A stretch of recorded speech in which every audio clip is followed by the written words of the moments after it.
നമസ്കാരം. ഇറാനിലെ ഖാർഗ് ദ്വീപടക്കം ഇറാന്റെ മർമ്മപ്രധാനമായ ഇന്ധന കേന്ദ്രങ്ങൾ, പ്രത്യേകിച്ചും എണ്ണപ്പാടങ്ങൾ നോക്കിവെച്ച് ആക്രമിക്കും, എത്രയും പെട്ടെന്ന് കീഴടങ്ങിയോ എന്നും പറഞ്ഞ് മുന്നോട്ട് വന്നിരിക്കുകയാണ് ട്രംപ്. നിങ്ങളൊക്കെ അറിഞ്ഞിട്ടുണ്ടാവും. എന്നിട്ട് ഒടുക്കം ട്രംപ് പറയുന്നത് അവിടുത്തെ ഭരണകൂടമൊക്കെ മാറി, ഇപ്പോൾ വേറെ ആൾക്കാരാണ് എന്ന് പറഞ്ഞൊരു സമാന്തര ലോകത്ത് ജീവിച്ച് നിരന്തരം വെല്ലുവിളികൾ ആവർത്തിച്ച് മുന്നോട്ട് പോവുകയാണ് ട്രംപ്.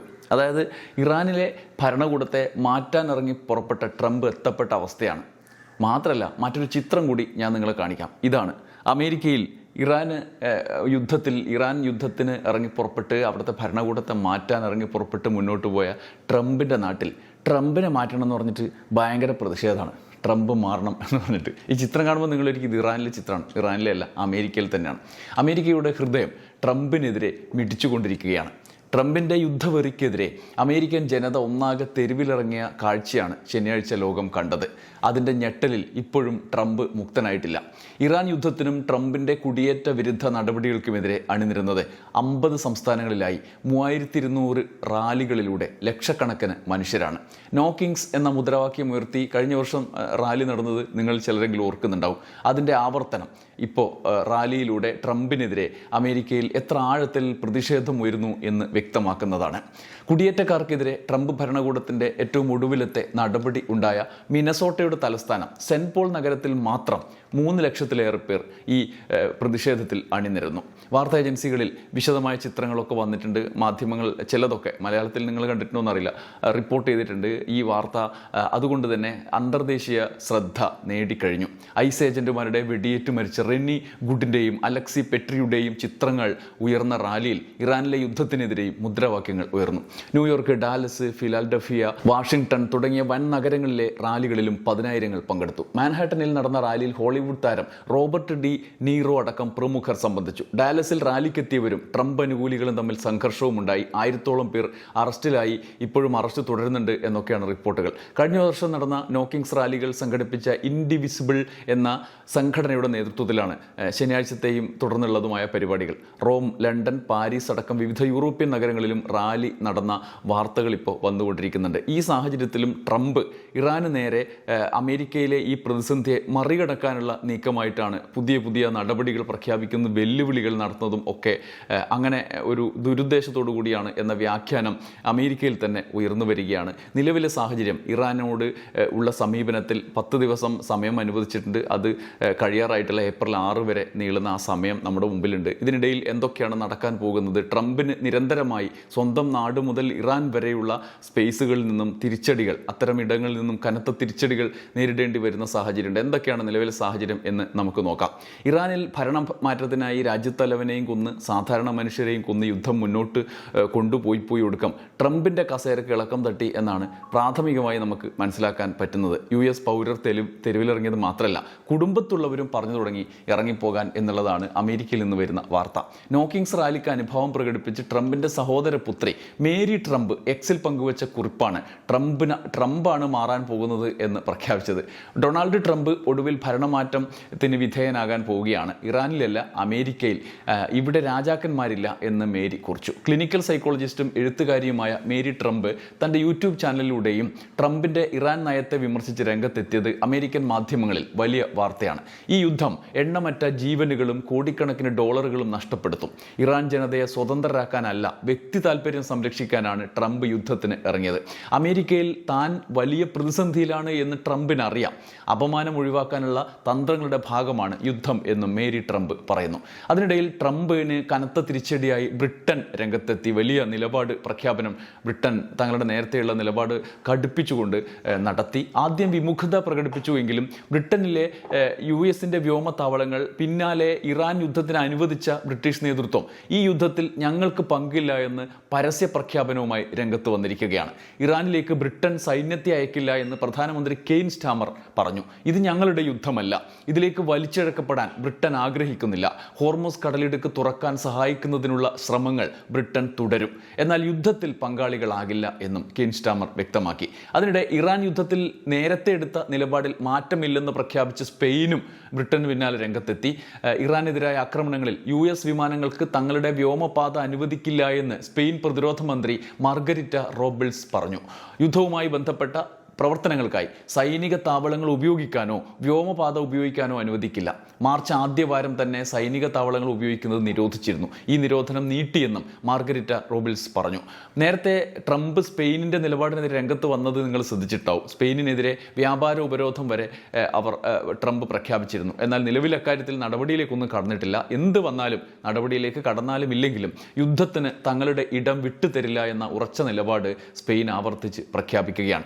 അതേസമയം സമാധാന ചർച്ചകൾക്കിടെ ഇറാനിൽ ആക്രമണം തുടരുന്ന ഇസ്രായേലിന് കനത്ത തിരിച്ചടി ഇറാൻ നൽകിയതായി റിപ്പോർട്ടുകളുണ്ട്. ഇപ്പോൾ GCC മേഖലയിൽ ഇറാൻ തിരിച്ചടികൾ ആരംഭിച്ചിട്ടുണ്ട്. വലിയ എണ്ണ കപ്പൽ ആക്രമിച്ച വാർത്ത, കുവൈത്തിൻ്റെ എണ്ണക്കപ്പൽ ആക്രമിച്ച വാർത്തയൊക്കെ വരുന്നുണ്ട്. അതേസമയം ഇസ്രായേലിലെ എണ്ണ ശുദ്ധീകരണശാല ആക്രമിച്ച് ഇറാൻ കനത്ത ആഘാതം ഇസ്രായേലിനും നൽകി. വടക്കൻ മേഖലയിലെ നഗരമായ ഹൈഫയിലെ എണ്ണ ശുദ്ധീകരണശാലയ്ക്ക് നേരെയാണ് ആക്രമണം ഉണ്ടായത് എന്ന് ഇസ്രായേൽ മാധ്യമങ്ങൾ റിപ്പോർട്ട് ചെയ്തിട്ടുണ്ട്. മാർച്ച് 19 ഇവിടെ ഇറാൻ ആക്രമണം നടത്തിയിരുന്നതായിട്ടാണ് വാർത്തകൾ. സംഗതിയെല്ലാം കൈവിട്ടു പോകുന്ന അവസ്ഥ ട്രംപിനും ഇസ്രായേലിനും മുന്നിൽ ഉണ്ട്. കൈവിട്ടു പോകുന്നതെന്ന് പറഞ്ഞാൽ ഇറാനെ ലക്ഷ്യമിട്ട് അവർ എന്തൊക്കെ പ്രഖ്യാപിച്ചു, എന്തൊക്കെ നടപ്പാക്കാൻ ശ്രമിച്ചു, ആ ലക്ഷ്യത്തിലേക്കൊന്നും എത്താൻ കഴിയുന്ന അവസ്ഥയില്ല. യുദ്ധം വലിയ കുരുക്കിലേക്ക് നെതന്യാഹുവിനപ്പുറത്ത് ട്രംപിനെ കൊണ്ടുപോയി സ്വന്തം മണ്ണിലും പുറമേയും അംഗീകാരമില്ലാത്ത നേതാവായി ട്രംപ് മാറുന്നു. യുദ്ധം അവസാനിപ്പിക്കാനുള്ള 10 ദിവസത്തെ സമയം കൊടുത്തിട്ടുണ്ട്. സമാന്തരമായി ട്രംപിൻ്റെ ഈ നീക്കത്തിന് സമാന്തരമായി അപ്പുറത്ത് ഇറാനെ ചതിക്കാനുള്ള നീക്കവും അങ്ങനെയെങ്കിലും പരിപാടി നടത്തി ലക്ഷ്യം നേടിയെടുക്കാനുള്ള നീക്കവും നടക്കുന്നുണ്ട്. ആ ഘട്ടത്തിൽ ട്രംപ് പതിവ് പോലെ ഭീഷണിയുമായി രംഗത്ത് വന്നിട്ടുണ്ട്. ഹോർമൂസ് കടലിടുക്ക് വ്യാപാരത്തിനായി തുറന്നു കൊടുത്തില്ലെങ്കിൽ ഇറാന്റെ മർമ്മപ്രധാന കേന്ദ്രങ്ങൾ ആക്രമിക്കും എന്നാണ് ഒടുവിലത്തെ ഭീഷണി. വൈദ്യുതി നിലയങ്ങൾ, എണ്ണക്കിണറുകൾ, ഖാർഗ് ദ്വീപ്, ശുദ്ധീകരണ പ്ലാന്റുകൾ തുടങ്ങിയവ പൂർണ്ണമായി നശിപ്പിക്കുമെന്നാണ് ട്രംപ് ട്രൂത്ത് സോഷ്യലിലൂടെ ഭീഷണിപ്പെടുത്തിയത്.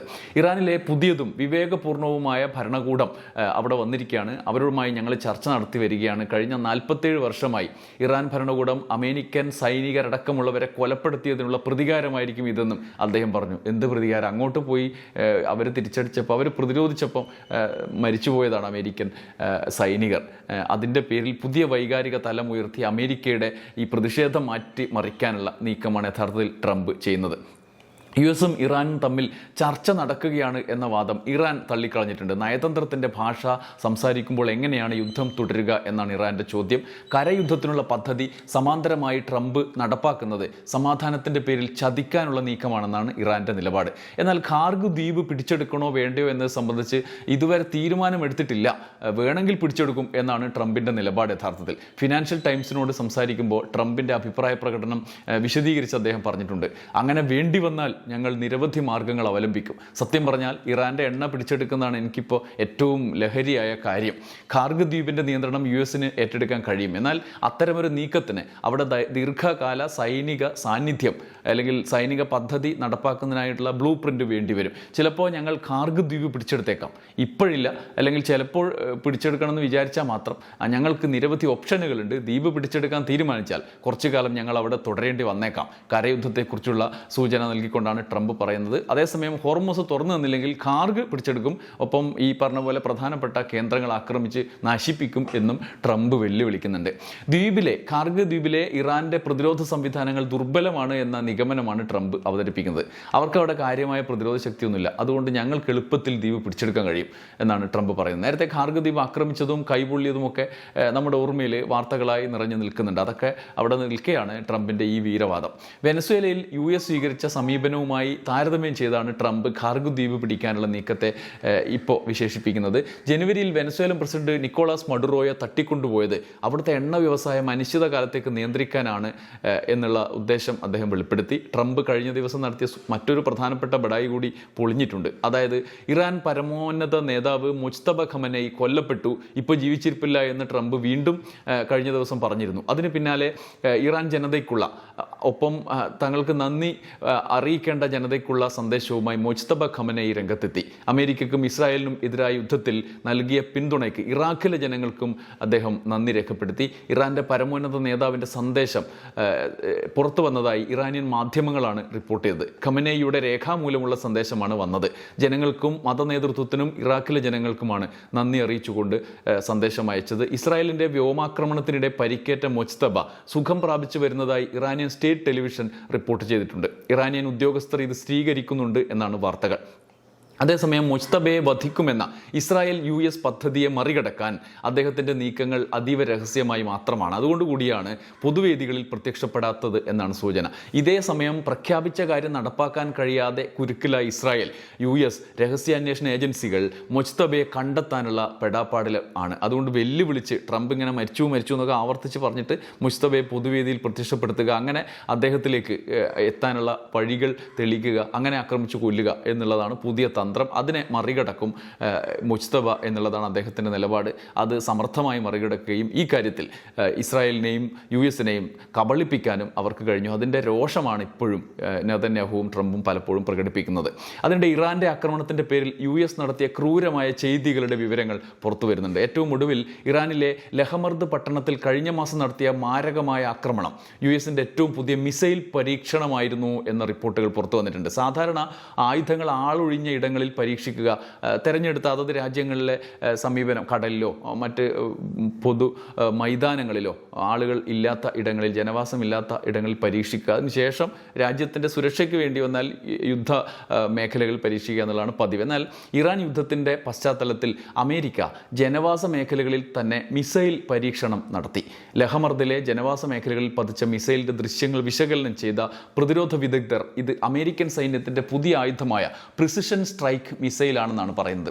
BBC സ്ഥിരീകരിച്ച CCTV ദൃശ്യങ്ങളിൽ ലക്ഷ്യസ്ഥാനത്ത് പതിക്കുന്നതിന് നിമിഷങ്ങൾക്ക് മുമ്പ് ആകാശത്ത് മിസൈൽ അതിവേഗത്തിൽ സഞ്ചരിക്കുന്ന ഇത് കാണാം. മിസൈലിൻ്റെ രൂപം, നീളം, സ്ഫോടനത്തിൻ്റെ വ്യാപ്തി തുടങ്ങിയവ പരിശോധിച്ചാണ് പ്രിസിഷൻ സ്ട്രൈക്ക് മിസൈലാണ് എന്ന നിഗമനത്തിലെത്തിയത്. ലോക്ക് ഹീഡ് മാർട്ടിൽ നിർമ്മിച്ച ഈ ദീർഘദൂര ബാലിസ്റ്റിക് മിസൈൽ 500 കിലോമീറ്റർ വരെ സഞ്ചരിക്കും. ആദ്യമായാണ് ഈ മിസൈൽ യുദ്ധമുഖത്ത് ഉപയോഗിക്കുന്നതെന്നും അത് ആയുധ പരീക്ഷണം കൂടിയായിരുന്നുവെന്നുമാണ് ഇപ്പോൾ സ്ഥിരീകരിക്കപ്പെടുന്നത്.